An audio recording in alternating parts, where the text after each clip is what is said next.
Good morning and welcome to Project Next. I'm Sarah Blessing and today I am extra excited to do this show. My guest is Beau Bayh, a lifelong Hoosier and Democrat candidate for Indiana Secretary of State. Oh, this music is so loud. There we go. The office that oversees our elections, our voting systems, and ultimately how accessible democracy is in Indiana. Beau comes from a family deeply tied to expanding democracy in this country. His father, Evan Bayh, served as governor and U.S. senator, and his grandfather, Birch Bayh, helped write the amendment that lowered the voting age to 18. Today, we're talking about who Beau Bayh is, why he's qualified for this role, and why this race matters so much, especially in a state that consistently ranks among the hardest places to vote. This is a conversation about democracy, access, and the future of Indiana. Beau, thank you so much for joining me. How are you doing? I'm doing well, Sarah. Thanks a ton for having me on. I really appreciate it. Just means the world. And to your audience, thanks for following along. Really appreciate this. Yeah, thanks. We've got so much to dive into in this 55 minutes, and I'm just beyond thankful that you and your team made time. I know you're really busy, and I want to cover a lot. And I just want to start out by saying the online world about you and the actual Hoosiers in Indiana world about you coming out and running for this race are completely different. And I want to kind of dive into that a little bit. For example, I am on the leadership team of Harrison County Democrats, and we are busy planning our huge fundraising gala at the Boys and Girls Club in Cordon, and it's going to be on February 28th. And you are coming, which I'm so thankful you're coming. Well, we're planning it. And our chair, Cheryl's like, well, somebody told me, they called me and they go, wait a minute, is Beau Bayh coming to this? And we're like, yeah, he said he's coming. Well, then I'm getting a whole table, eight seats, $400. It's $50 each. And I'm like, I don't think we quite get the sense of excitement that you stepped up to run for, in my opinion, the most important thing on the ballot in Indiana in this next race. So I don't think we quite understand the importance of it and the excitement. So can you touch on why did you decide to run for Secretary of State? Yeah, I mean, I come from a family of public servants, Sarah, as you mentioned, my dad and my granddad. And I was always taught growing up that you run for these offices, you've run for elected office to help people, to help make your community better, to help, in my case, protect our elections, making them fair and secure. You don't run for public office to help yourself, your friends, and your family. And so when I see someone in the Secretary of State's office in Indianapolis here, Diego Morales, who has bought a luxury vehicle with $90,000 of taxpayer money, that's more than the average Hoosier makes an entire year. He's hired his brother-in-law, pays him a six-figure salary. He's taking trips. Did he make up the job? Yeah, it's a new job. I mean, it's like a no-show job. It's crazy. He's taking trips all over the world. He's given out no-bid contract. I mean, this is openly corrupt. We're not talking about something where it's hard to see here. $10 million in no-bid contracts to his largest campaign donors from out-of-state software firms. That just offends my sense of what a public servant should be. So when I see that, and I love my state, I care about our community, and I see that it's not headed in a good direction, I'm compelled to try and make it better. I was in the Marine Corps for 5.5 years. I was an infantry officer. And wow. You might have seen the commercials on TV. It's true. In the Marine Corps, you run toward a tough fight, not away from it. And when I see someone in this office, that's so important in this office, that is not trustworthy, we're going to try and change it. I have to. I feel compelled to do that. So that's why I'm running. Another thing about Diego Morales is he's been accused of sexual assault with other women that were on the campaign. And that is definitely an issue close to my heart. And I know Destiny Wells as well. And I've met him in person. It was interesting because I was like a foot taller than him. I'm like, you're not exactly what I thought, because I know what you've been doing. Like, I know about the car and the women and the corruption and the ties to, he also has ties to Jamie Knoll down here. And I'm like, he just wasn't exactly the person I thought when I met him in person. So it's kind of interesting. He doesn't seem like a person corrupting Indiana, but we have all the facts. I mean, they're right there out in the open. Yeah, sir. And honestly, we shouldn't be surprised, right? I mean, all this stuff is terrible, all the things you mentioned. But when you have 20 years of one group of people, and it happens to be the Republicans in our state, in charge of government, in charge of anything, it tends to lead to situations where there's no accountability. It's just like business. I mean, if you had, I do a lot of antitrust work. I'm a lawyer too. I do a lot of antitrust work. we have our system of antitrust laws in our country because when you have a monopoly, when there is one business in town, they can charge consumers whatever price they want. There's no incentive to increase the value of services to create a better product. They can do whatever they want. There's no accountability because there's no competition. When we have one group in charge of our state house for 20 years, the same thing is true. There's no competition. Diego Morales can hire his brother-in-law. He can do world travel on the taxpayer dime. He can buy a really nice truck with our money, and he doesn't feel like he's going to be held accountable. He's about to find out November of next year when you have the resources to tell people about some of this stuff. That's not the case. We're going to hold him accountable. We're going to hold him for the sake of the Hoosier taxpayer. We're going to hold him accountable and his friends. Yeah, right after this, I am pumping out the episode and I'm getting in my car and I'm driving to Indianapolis to file for State House today. Congratulations. Along with a big group of Indiana Rural Summit people. Shout out to Michelle Higgs who organized that. That was a lot of work for her. And she helped me because guess what, Beau? It is confusing to run for State House. And this is my second time. The forms were really hard to find. I literally didn't finish filling them out until 10:30 last night when the Indiana Rural Summit Michelle helped send me the correct ones because I had one that was wrong. It shouldn't be that hard and it shouldn't be that confusing. Is that something that you and your team, if you're elected, could help maybe make it not so confusing for people that are trying to run for state office? Of course, I think it's probably statutory, the actual processes that you have to go through in terms of the filing of the forms. But what my team can do is provide information for candidates to make the process a little easier. Michelle is doing great. It was really hard to just find. I mean, they all had to work together. It was a team of really smart people figuring out some of these forms.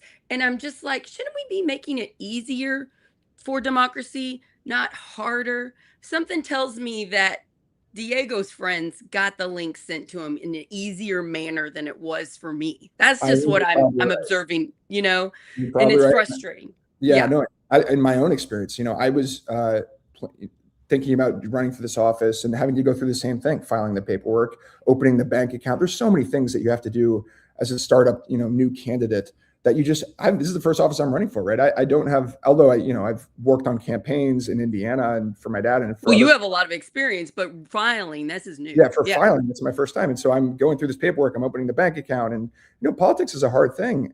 There's a lot of criticism that comes with it. It can be divisive, it can be nasty. It's not always comfortable as the candidate, but you go through all of these things because you can make a real impact in people's lives. And I've seen that with my own family and the impact that we've been able to help a lot of people here in this state, and that's why I want to commit my life to do the same.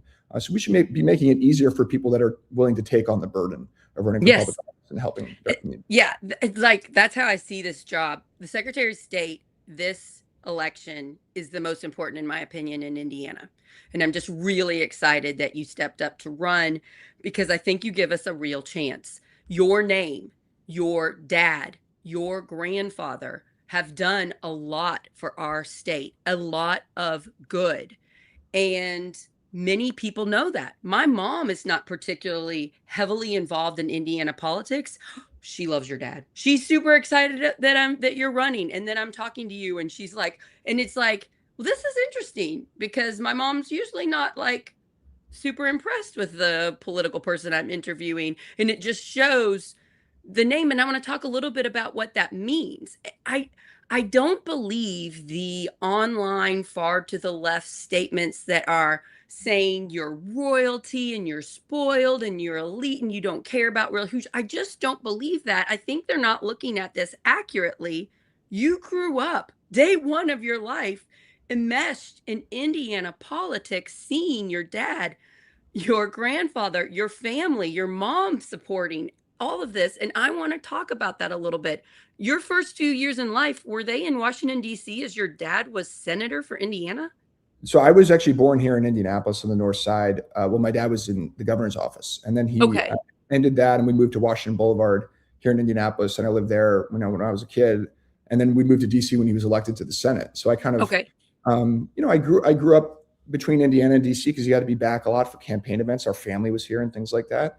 But as a kid growing up, when your dad is representing our state in Congress, there's an intense sense of pride, Sarah, in where you come from, in your home. And I almost felt a little bit like a representative in my own right for our state in DC.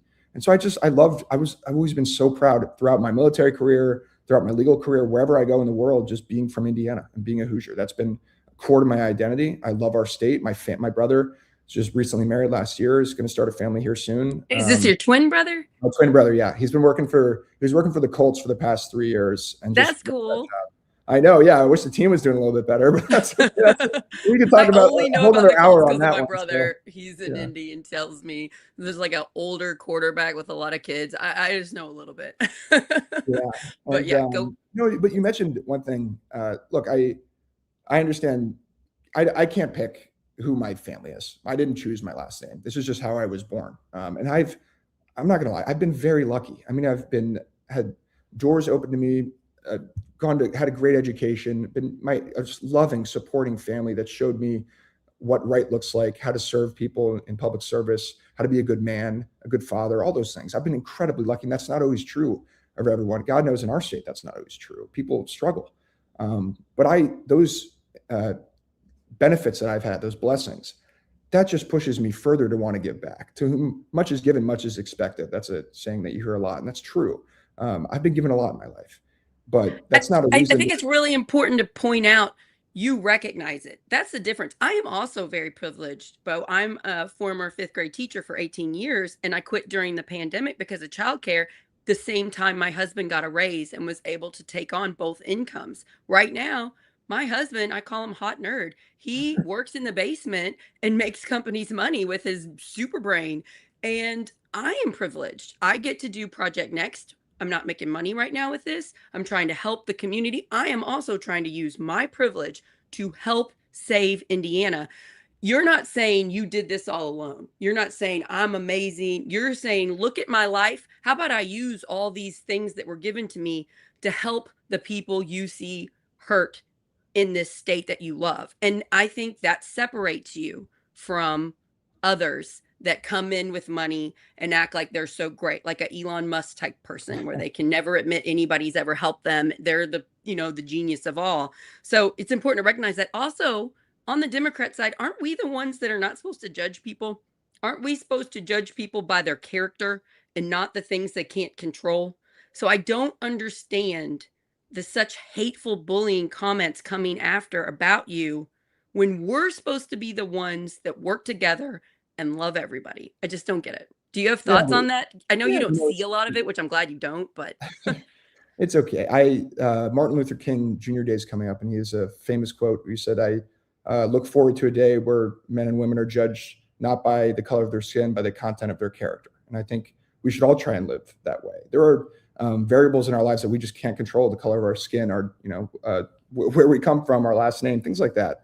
What we can control is the way that we treat people, our values. Do we take care? Do we look out for people that are struggling? Do we build our society? This is why we're Democrats, Sarah. You and I believe that our government should be structured to help people who are struggling, not people who are doing really, really well. They're already doing well. Why don't we focus on the people that don't have a lot, the people that are really hurting in our state, and build our society from the ground up? That's what makes us, at our core, that's what makes us Democrats. And so that's core to my political philosophy too. And too often, I've been getting all around our state. It's been three months since we launched our campaign. And my favorite thing to do in this is just to talk to people and listen to them and see how I can help them in their daily lives. And I was in Dearborn County a couple months ago, in the southeastern part of our state. And I was talking with some moms there, and they told me there's nowhere in the entire county now in Dearborn County for a new mom to give birth in a hospital. I mean, we have that here too. In our county, we lost our OBGYN. Yeah. It's true of so many, especially rural counties in our state, where local hospitals are closing down because they're starved of Medicaid funding at the federal and state level, and new moms have to go elsewhere across county lines, a lot in Dearborn County, into Ohio, into Cincinnati, to give birth. We should, in our state, encourage new moms to give safe and healthy birth in hospital. I mean, that's just basic human decency. That's taking care of people. That's not a partisan idea, Republicans or Democrats. These are just basic things that government should be providing for. So, but that's what makes us Democrats. We want to just look out for people, especially those who are struggling. You're touching on something that is a core value of Project Next and why Tim Peck and I started this company, and it is community-based. I am so tired of the stupid political division. I believe it's mostly fake and made up online so people can profit off of our fears, but that fake online division has turned into real real things, real people thinking people that voted differently than us are monsters, when most of the time that's not true.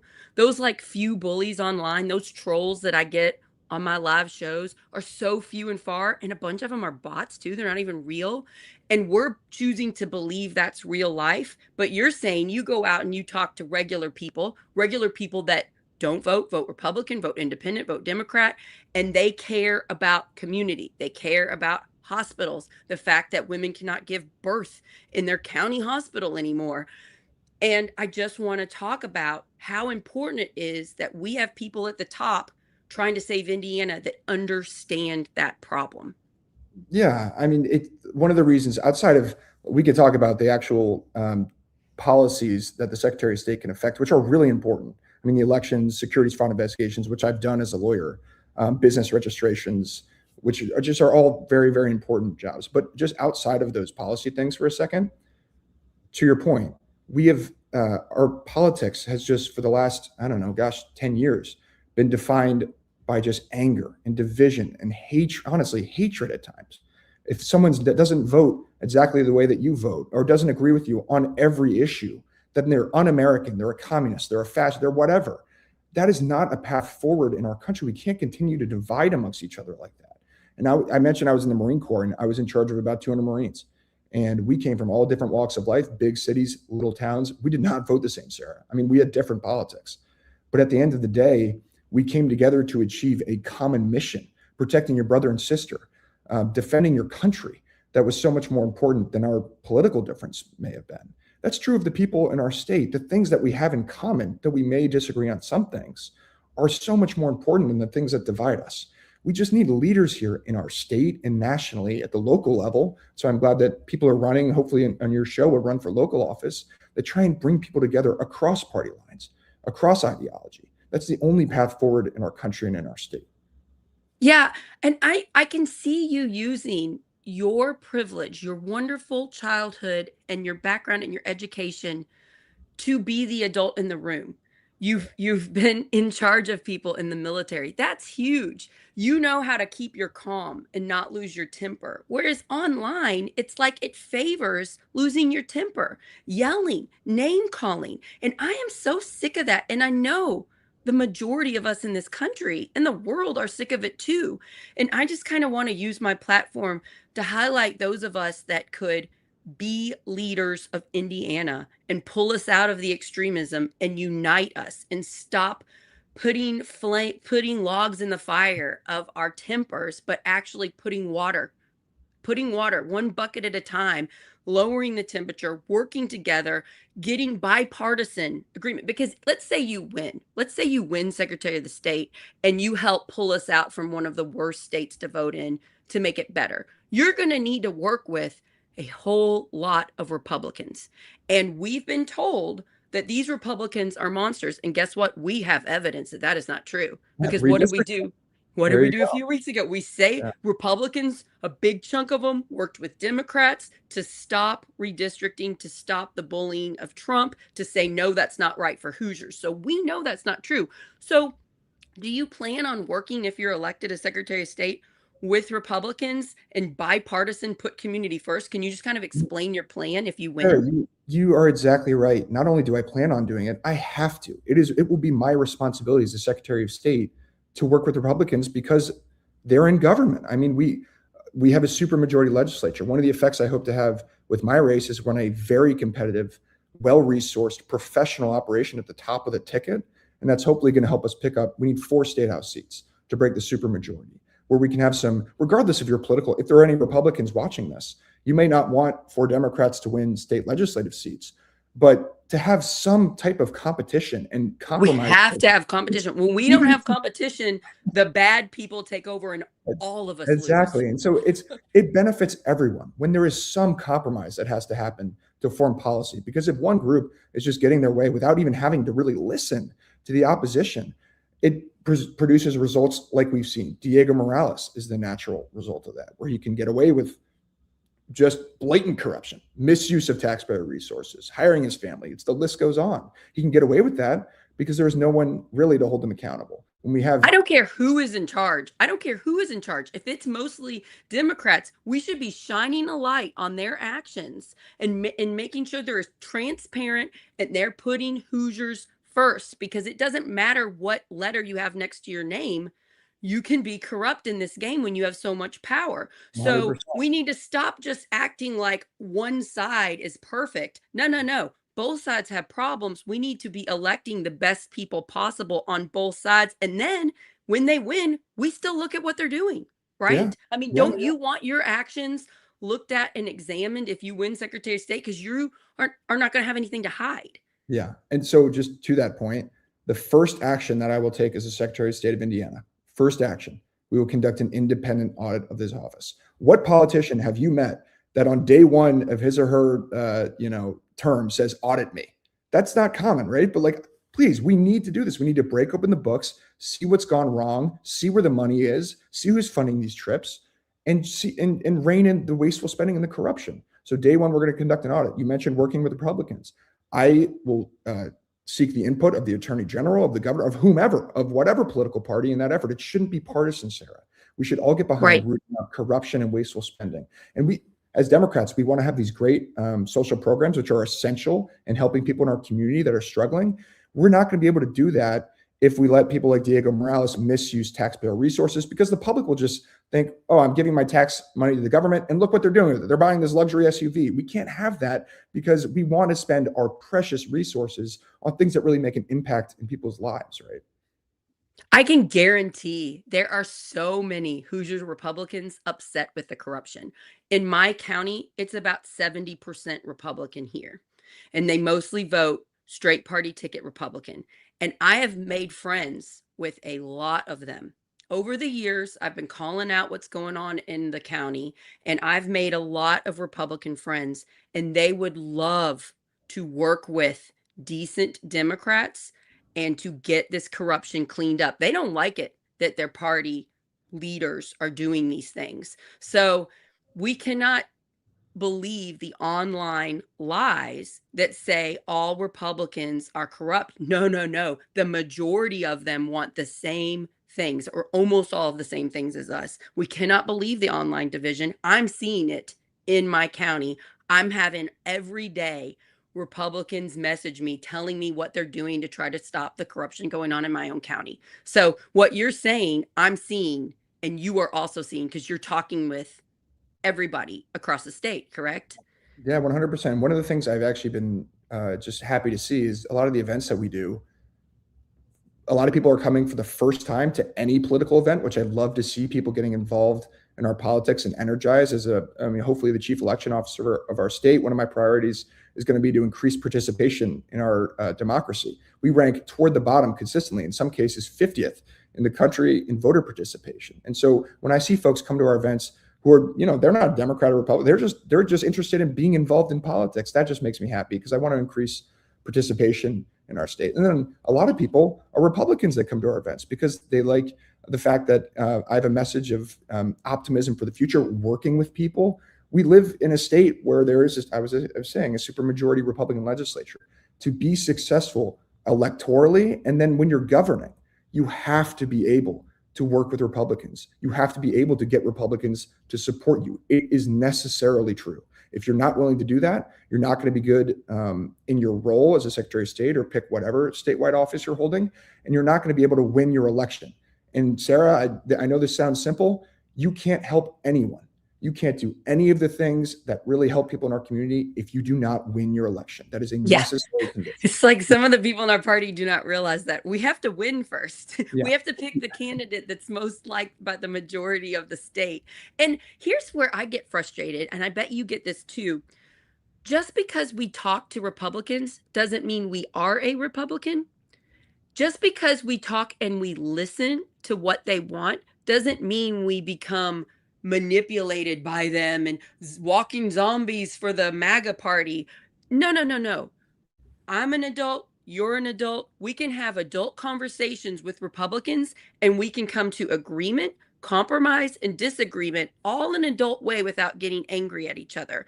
And online has made us so stupid to think that we can't do that. And it's like, no, I'm not a Republican. I would call myself a progressive, but I am willing to talk to anybody that also puts the community first. Yeah. I'm friends with a Republican cop, Beau, and named Jason Kerberg. He's running for sheriff in the county I grew up in Floyd County. And Mhm. he's invited me to his second fundraiser. And there's going to be mostly Republicans there, and I'm going to try to go. And I do not agree with all of these Republicans. And these are Republicans that are commissioners, county council. They have control in this county. But you know what? I'll talk to them and I will openly disagree with them and openly compromise and openly agree with them at this big, fancy fundraising Republican dinner. Mhm. And I just want people to realize I'm smart enough and capable enough to do all of that. And I think you are also. And I'm just frustrated by the far to the left attacking me about that. Yeah, there's I think a misconception, Sarah, and you're hinting at this, that when you are willing to compromise, that you somehow don't have principles. That's not the Right. case. You can have deeply held beliefs that you hold on to strongly. You can also recognize that rarely in life, in business, in law, definitely in family life, do you get 100% of what you want all the time. I mean, we wouldn't expect that. I love my brother. I love him to death. I love my dad. But in our relationships together, I don't expect to get my way 100% of the time. I'm sure it's the same with you and your husband, or he'd be on the Right. couch a lot of the time, I'm sure. But it shouldn't be any different in politics. Like, we have to be willing to take some progress over nothing, because what we've been getting for the past 20 years is nothing. I'm tired of that. I want to be willing to sacrifice on a few things to make some progress. And that doesn't mean that we abandon our principles. It just Right. means that we're willing to work with people on some issues. It takes patience. It takes patience to get the things we want. We can't just say, we can't just get a few Democrats elected and then bam, we've saved the state. That's not how this works. Government, passing bills, these are all things that take time, and we have to be willing to meet in the middle so that we can inch up with the ultimate goal of making the state a lot better. And I'm frustrated with the people that want change this second, and I want people leading, people running for these big offices, understanding the big picture, and that's what I'm really impressed with you, Beau, because I feel like you get it. And you're 30. You're pretty young, but you're also extremely intelligent. And again, you've had this privilege of this great education. You're a lawyer. You've been in the military. You've been a leader. So I would say that's bumped you up a lot. Also, you've talked to like tens and thousands of people, and that sets you apart. You're more social than, because of your childhood and your upbringing, than a lot of other people in this state, which is a privilege. Which that is a good thing, you know. Can you talk a little bit about that you're willing to talk to anybody? Because again, there's so much hate about you online because of he's got money, he's got this name, and it's like, yeah, but you're using it for good, and it's not like you're not talking to people, you know. Yeah, I mean, you have to be willing to talk to anyone, Sarah. You just do. Not only is that just who I am as a person. If we don't agree, that's okay. But I'm still going to talk to you. I'm going to listen to you, and I'm going to bring good faith to any disagreement that we have, and trying to understand your perspective.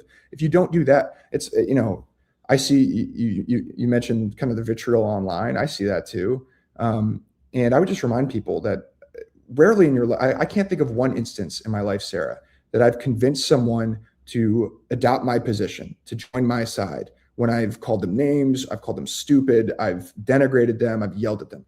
We are in the business in politics of persuasion, of convincing people that our way of looking at the world, of structuring society, is the best one.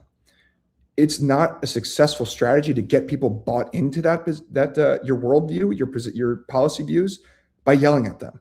You have to, if you disagree, that's okay, but you have to respect where they're coming from. You have to listen to them. You have to value their opinion. And then you can maybe say, but this is what I believe, and this is why I think it would be a better way of handling things. You mean don't publicly shame people, but have empathy for them?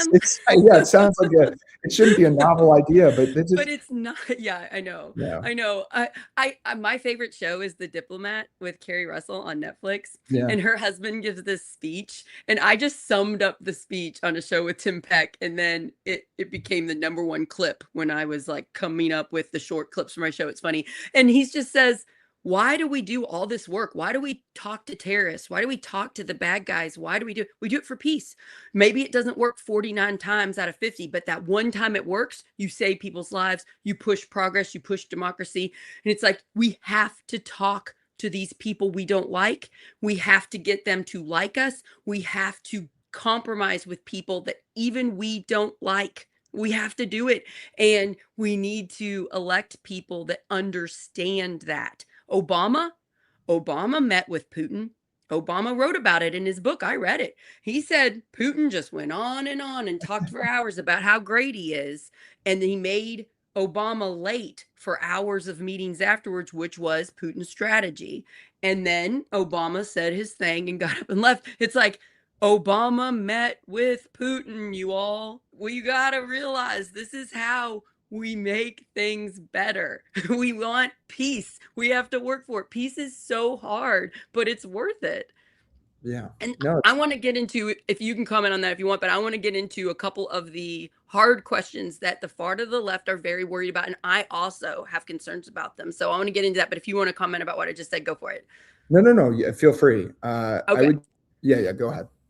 Okay. So there are a couple concerns which I would have if I didn't know you already. And I want to address them. So one is about public education, and public education has been attacked in Indiana. For those of you that don't know, we've been defunded for the last 20 years. Laws have been passed at the state level that have made charter and religious schools get vouchers, and there's loopholes in those. So not only are they taking tax dollars from our public schools and putting them into charter schools, like online schools that aren't great, you all. Online schools are not great.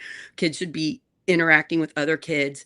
And not only is the money getting stripped out of public schools and going to these schools, but also some of these schools are just straight up scams because there's loopholes in them that get it set up where you get millions of tax-paying Indiana dollars that's supposed to go to our public schools, and then the schools are scams and they close and they keep the money and they sell the buildings that the taxpayer dollars bought. And I learned a lot of this from Jennifer McCormick, who ran for governor, trying to save public education, and she did pretty well. She got closer than you would think in this, so red state. And I honestly hope she runs again. But we're worried about public education because some Democrats in this state are not sticking up for public education. And I really want to go after Indianapolis here. The Indianapolis mayor is taking money from organizations that are profiting off of the voucher system. And then a lot of the Democrats in the city council. One who's not is my favorite and my friend, Jesse Brown. Jesse Brown is doing all he can to support and call out the defunding of public education. We are scared in this state. 90% of Hoosier students attend public schools. A lot of moms I've met, and I'm one of them, that have gotten heavily involved in Indiana politics to save our public schools. We are concerned because you're getting money from lots of places. Some of the money that you're getting is from organizations that support private schools. So I just want to know, I know that Secretary of State, this is not something you would have control over. I get it. Secretary of State, you need to make it easier for us to vote. You need to clean up the corruption. Totally love that. Get it. But you, Beau Bayh, famous political Hoosier family, you would be the voice for us. Can we count on you? Can you tell us, what are your views on public education? Are you going to let people that donate money to you that support the charter school scams, are you going to let them influence you? Can you just let us all know, because we do have this fear? Yeah. So everywhere I get around the state, Sarah, I always mention one story. So I'll tell you and your audience. I was in Randolph County in Union City, and I was talking with a dad there who has a son with special needs, and their local school corporation in Union City is closing. And that's true of so many local public schools in our state, especially in the rural communities, because they're starved of tax money, and all of it's being to your point, is being funneled to the charter school system. You can imagine, I don't have kids, but a lot of your audience does, the conversation that must have taken place between that dad and his son, telling him he didn't know when he was going to see his friends again. He didn't know if the next school that he was going to have to find for him would have the resources necessary to take care of him the way that he needed. And that's just, it breaks my heart, and it's not good public policy. So of course I support public education. And it's just, regardless of your views on the voucher system, on school choice, okay, we can maybe reasonably disagree on that issue. I support public education.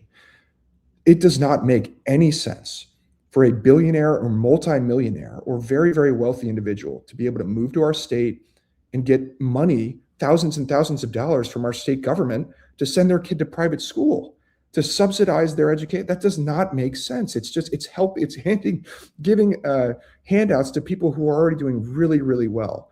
And that's just not how we should structure our society. We should be reinvesting those tax dollars into making our public education system better and making sure that every Hoosier kid, regardless of the means that they come from, has a good opportunity at a great education, which is, it's famously said, is the great equalizer. A great education, regardless of your background, could put you on a level playing field with everyone else to compete fairly, to hopefully get a good job, be a contributing member of society, a good member of your community, things like that. So one other thing you mentioned, I wish, Sarah, if I had one thing I could do right now, I would change the way that money influences our politics. It's Citizens United, the way that big money has influenced our political system in our country it's one of the worst Supreme Court decisions, at least in modern history. Yes. It has infected our politics. It has made politicians have to talk to very wealthy individuals. And there's some concern, understandably, about the way that it influences decision-making. I would overturn that decision today if I could, but we live in reality here and I can't do that. So we need to be realistic with ourselves and say, how do we compete? You've run for public office. You have to be able to raise resources to compete in these elections.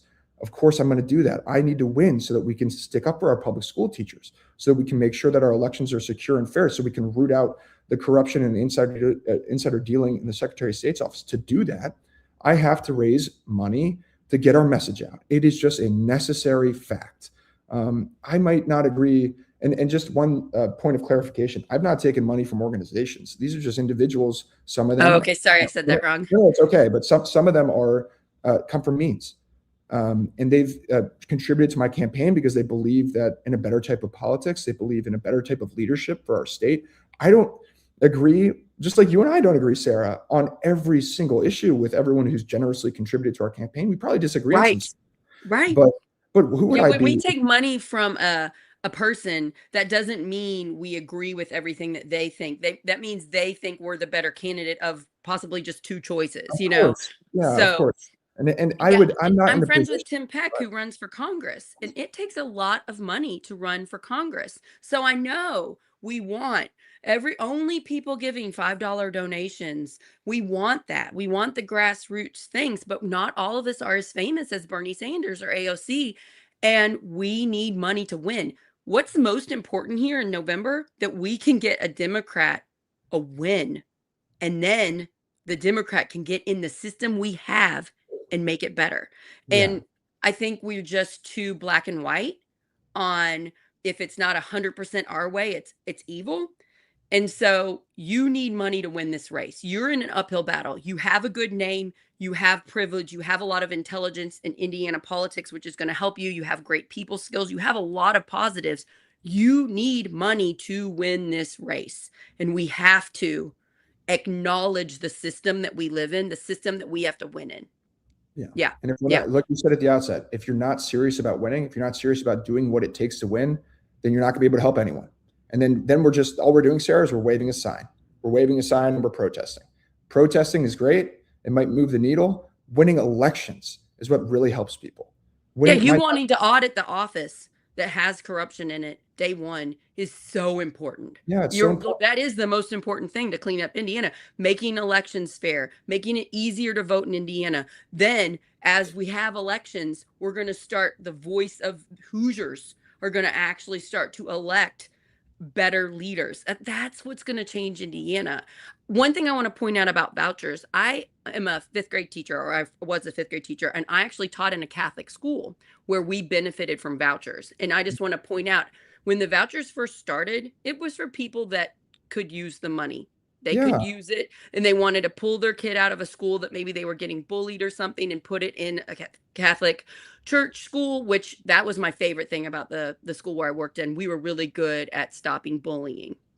So we would get kids that had been called gay or had been picked on or whatever. We would get those kids and we would love them. But we couldn't take on kids with certain special needs and things. We didn't have the resources. But as the years went by, they changed the voucher program so really wealthy people can also benefit. And when you look at the statistics, the majority of people using the voucher system are people that do not need to use it. So this is so much money. This is just so much money stripped. And then the school I taught at was in Floyd County. In Harrison County, which is a big county down here, we don't have good private schools here. We don't have good charter schools. They're online schools that are like ran out of California and other states and stuff. And they are not good, because we used one year when my 10th grader was in 5th grade. He used one during the pandemic and he didn't learn barely anything that year. It was awful. So these online schools are not great. I saw it, and I am literally a 5th grade teacher. So I think I'm a pretty good judge of that. So I just want to point out there's major flaws in this, and we're not helping the people that we're acting like we're helping. 100%. And one other point on this, a big concern for me, is I'm sure it is with you, and I've talked to Jennifer McCormick about this. If we're going to have this voucher program to incentivize kids going to private school, we got to have some oversight, right? That just makes basic common sense. If the taxpayer is funding this, there should be some expectation of the taxpayer seeing that the funding is actually working and that we're producing better results for our kids. Because at the end of the day, Sarah, the number one aim for all of us, regardless of what system that we believe in, I happen to believe that public schools are great. Our goal is just better educational outcomes for kids. That's the number one thing. And so if we have no method of oversight, of tracking actually how the money is affecting that aim, that's not good government. I really hope that you win. And I really hope that you use your voice and your last name to call out Indy Democrats who are not supporting public education, because there are things happening right now with the city council and with the mayor that are really hurting public education. So we'll move on to another topic, but I really appreciate you taking some time, because this is the number one issue for a lot of us moms. I've got 3 kids in public school. 2 of them are in 1st grade. I got a lot more years to go, and we don't have good other options here. And I don't want to homeschool them. I've got other things I want to do. Okay, so let's get on to this other question. You touched on it a little bit, but let's just address it head on here. Dark money, lobbyists in Indiana. I'm friends with, and I've met with some state house reps, and it is a big problem. The money, the lobbying, the way bills get passed in Indiana is ridiculous to me. There are, let's say, for example, Duke Energy. Duke Energy has lobbyists. They have so much money. They come in and they wine and dine our state senators, our state house reps. They take them to Pacers games and get them box seats. They donate to their campaign, and then these lobbyists, Beau, are writing the legislation that has the loopholes that allow Duke Energy to set their own energy prices, that makes my energy bills go up and lots of other people's. Okay, unless you are lucky and you got REMC, which seems to be a great company. The other ones, most of the other ones seem to be pretty bad. I want to know your take on this. I understand we can't just fix it day one, but I've been doing a lot of interviews and figuring out how to save Indiana. This seems to be like a pretty big problem. Mm-hmm. Yeah. So you said get dark money out. There's a transparency portal on the Secretary of State's website. I would encourage all of your listeners, try to get on this portal. It's almost by design, in my opinion. He makes it as hard as possible to look up who is donating, who is funding these campaigns. All my donors are, at least the large ones, are public. And then we'll have to report here in January. We have that just as a side. Is it opensecrets.org, everybody? You can't find it on our own government website, which you're saying you would like to change and make Of course. easier. But you guys, you can find it on opensecrets.org, because I've looked, I found my own campaign. I'm like, oh, look, my friend donated money to me. Look, you know. Yeah. Yeah. But the website itself is just so clunky, right? It's like I said, it's almost by design. How hard I don't think it's almost by design. I'm going to go ahead and say it's on purpose to make it hard. Yeah. So one of the things I want to do, it should operate. We're here in 2026. It should operate like Google. I mean, you just type in Diego Morales, Beau Bayh into this bar, and every campaign filing should come up very intuitive. Every donation, people should be able to see who is funding their campaigns, because you're right. I mean, beyond the policy impact of having a big energy executive give free tickets out to a state house rep who's then voting on legislation that affects utilities, beyond just like the bad policy implications of that, things like this erode the public's trust in our government, which is at an all-time low. I can't tell you, the number one thing I hear just getting around our state, overarching theme, people just don't trust politics, Sarah. They think that all politicians are corrupt. A lot of Republicans say that both sides are bad, and they're right. There are bad people on both sides, but that doesn't mean all politicians are bad. Yeah, I mean, and things like that, where there's big corporations giving money because of this terrible Citizens United decision. And in Indiana, we're a state where this is crazy. There are no limits to how much someone can give to a campaign in Indiana. Unlimited. I mean, Elon Musk if he wanted to, could donate $1 billion to. I did not realize that. It's crazy. I mean, it makes no common sense, right? These competitions should not be about who has more money. It should be about who's the better candidate. And unfortunately, our politics has just been so defined by who has the money to run these kind of professional campaigns. I mean, these presidential campaigns now are $1 billion enterprise. It's insane. Think about all the good that we could do for our country, for our state, if we use that money toward better ends, to helping our kids, to keeping our hospitals. Can we just pump some of that into schools, please? To public schools? I mean, it makes no sense. And there's bipartisan opposition to it. Republicans don't like this either. I mean, and I'm sorry if any of your listeners have received a text message from me, I apologize. I hate doing things like that, but it's necessary if we want to win. Lord knows Diego Morales is shaking down his contractors. He's shaking down everyone for these donations. He's going to have the money. In fact, he has about $1 million in his campaign account. Yeah, so he's got to be a little bit concerned. I don't know if he saw this coming, that Beau Bayh was going to step in and run against him, but it's literally the most famous person you could think of to come in Indiana and try to help us. I was just so excited when I found out you were running, but he's going to be shining a light and trying to make you look bad. And also, I've seen some of these Republican people post some of the far to the left bullying, being like, ha ha ha ha, look, they're going after Beau Bayh when we're worried about him beating us. And it's like, we got to stop doing that. Let's work together. Yeah, no, he's very worried. And you have young kids. I mean, they're a little older now, but what does a young kid do when they're very concerned about something being taken away from them? They lash out. Diego Morales has run this office like his personal slush fund. He's hired his family members, luxury truck on our dime, traveled the world for God knows what reason, potentially in the taxpayer dime. He won't tell us who's paid for it. Yeah. When those things are at jeopardy of being taken away, he's going to lash out. He's going to call me names. He's going to make this personal. Not one thing, Sarah, that he has said or that these people, these mostly bots or other people online have said about me has to do with any policy position that I've staked out. It is all personal. It's all about things that I can't control, where I was living when I was like 8 years old. I mean, they cannot defend some of the policy decisions and the insider dealing and the corruption that this guy's been a part of. So they revert to a personal attack. That's why we have to have the resources necessary for me to defend myself and for me to make Diego Morales famous, but not for the reasons that you might think. And you get it. You get how to handle these bullies. Just yesterday, I found out the main bully I go after in Harrison County put another Facebook post about me, accusing me of harassing him and his family and acting like he's going to sue me for libel, which he's not, acting like he's going to get a emergency protective order against me, which again, he's not. It's all just bluff. It's because it's working. The calling out, the shining a light on his improper behavior, and the working together with Republicans in my county, which we are doing, is scaring the bejeebies out of him. And that's what made him post it.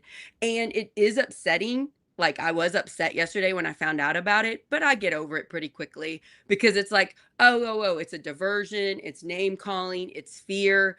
Let's go back to shining a light on the behavior. Let's shine a light on what you're doing. So when they say these things about you, it's like, hold up, Diego, what are you doing with this office? Let's talk about you again. And so we just got to constantly, it's a gaslighting, bullying technique, a shaming of trying to be like, you're not perfect. It's like, oh, guess what? I'm not perfect, but I'm not a bad person. And I'm not trying to use the power to harm others or benefit myself. So let's just go back to you. My granddad would always tell me, because back, it was not as nasty. I don't think politics was back in his day, but he would just say, kill them with kindness. That's how the real way that you show some of these bullies or people that are saying all these nasty things about me and my family. The real way that you combat that is not by engaging in nonsense. It's by just being kind. That's who I am. I'm never going to say a nasty thing about, besides, the things I'm saying about Diego Morales have nothing to do with. They're just true. They're just proven things. But these are just things that he has done. And I feel an obligation to tell the Hoosier taxpayer about the ways that he's wasting our money. That's my obligation.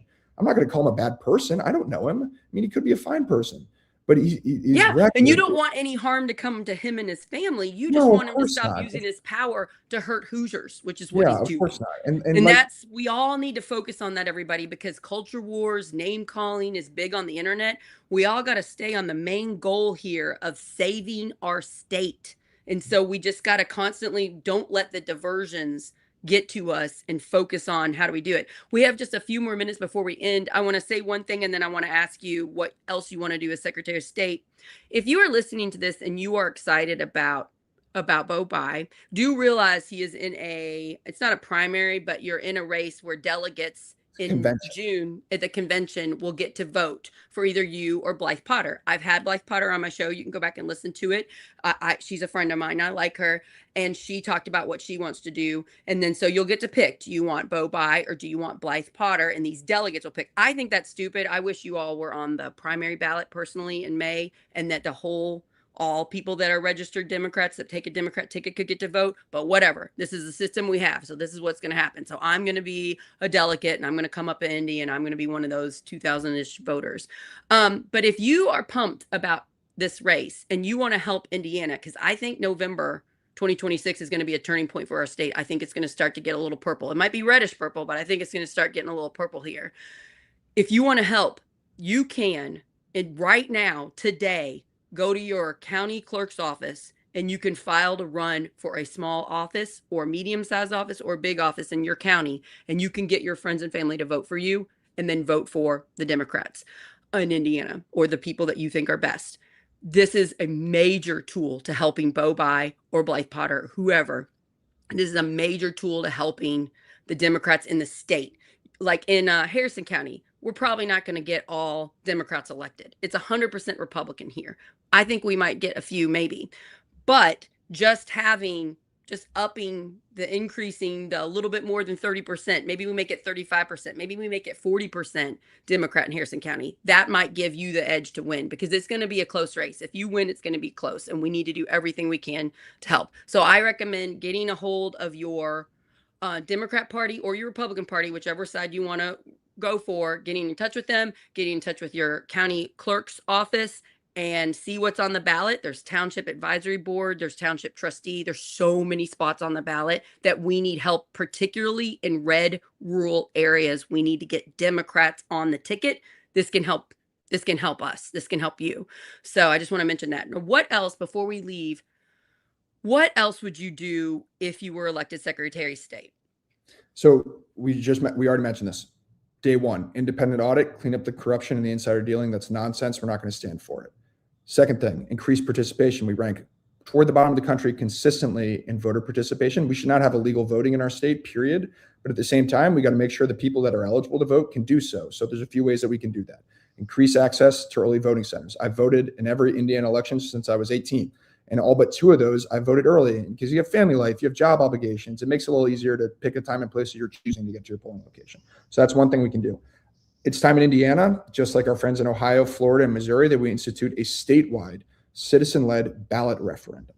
So what this is going to do is going to give Hoosiers, and not the folks in the State House, the 150 people, But about 7 million in our state, a more direct say in the big issues that are facing us. Pick this redistricting battle that we just went through. I say put that to a vote with the people of our state. Let them decide. If we do that, it's going to get people off their couch, motivated into their polling place, because they're going to feel like they have a real say in our government and the big issues that are facing us. So that's another thing.